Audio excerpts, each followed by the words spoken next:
Solgen, sikia kitu hicho wewe.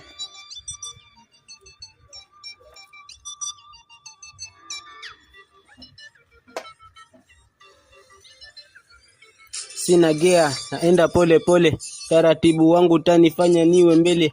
Kili za utoto sio za wavyele, kili ni nywele sudi soma unajua. Chana na vibaya kwenye dili wanaboa, marafiki kama wao kwangu ninawakohoa. Nashukuru ni ache kukufuru, nimeamua kujitenga na wabaya niwe tena jua.